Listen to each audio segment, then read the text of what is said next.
Partizip als Adjektiv. Partizip als Adjektiv. L'utilisation du participe adjectivé permet d'ajouter une information dynamique liée à une action, à un nom, souvent de manière plus concise qu'une proposition relative. Bonjour Goethe-Skina, j'espère que vous vous portez à merveille. Bienvenue chez Bibi Deutsch. En allemand, le participe adjectivé désigne un participe présent ou passé, utilisé comme un adjectif. Il qualifie alors un nom et s'accorde en genre et en nombre comme un adjectif classique. Je vais commencer par vous expliquer le participe adjectivé, donc le participe présent adjectivé. Le participe présent en allemand se forme en ajoutant un D à la fin. Donc, à la fin de l'infinitif. Donc, un D à l'infinitif du verbe. Il exprime une qualité dynamique ou un état en cours. Ça, c'est le participe présent. Donc, en gros, l'explication est la même qu'en français. La formation, donc, je répète, c'est infinitif plus D en dernière position. Je vais vous donner un exemple. Participe présent adjectivé. Alors, on a le verbe, par exemple, lächeln. Le verbe lächeln qui veut dire sourire.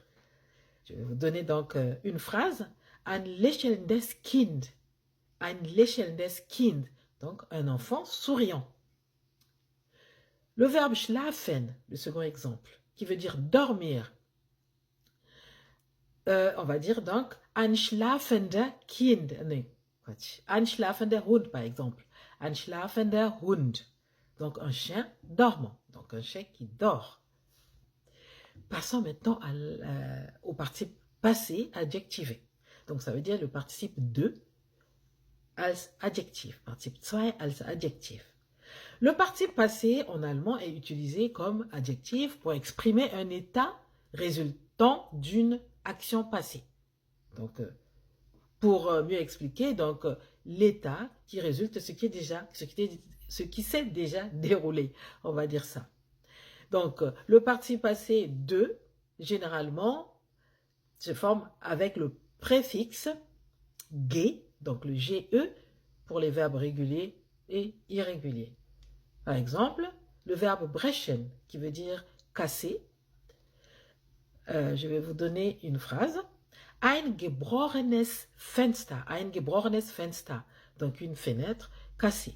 Donc, brechen, en fait, le participe passé de brechen, c'est gebrochen.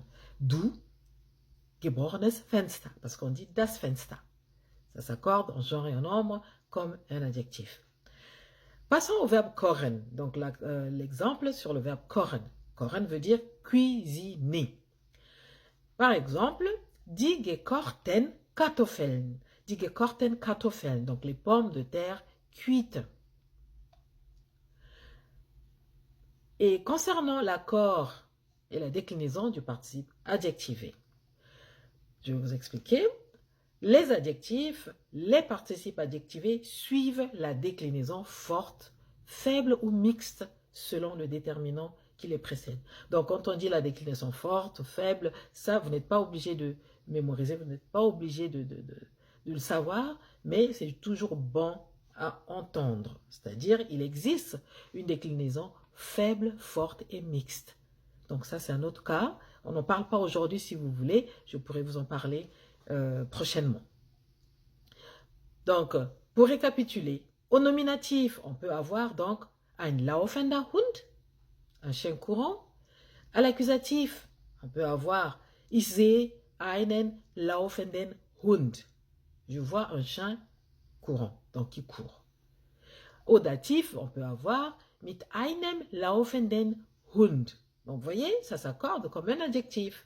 Donc, mit einem laufenden Hund, donc avec un chien courant.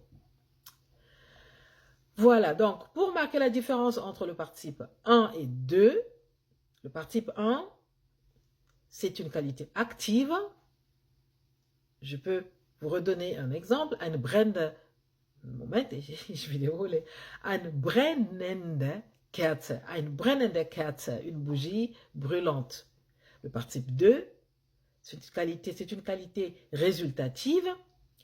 Par exemple, eine verbrannte Kerze. Eine verbrannte Kerze. Donc, une bougie brûlée. Vous voyez la différence? Brûlée, c'est le participe passé, donc, qui devient un adjectif. Brûlant, c'est le participe présent.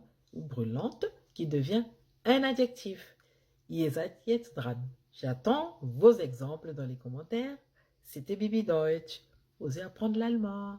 Bis zum nächsten Ausdruck.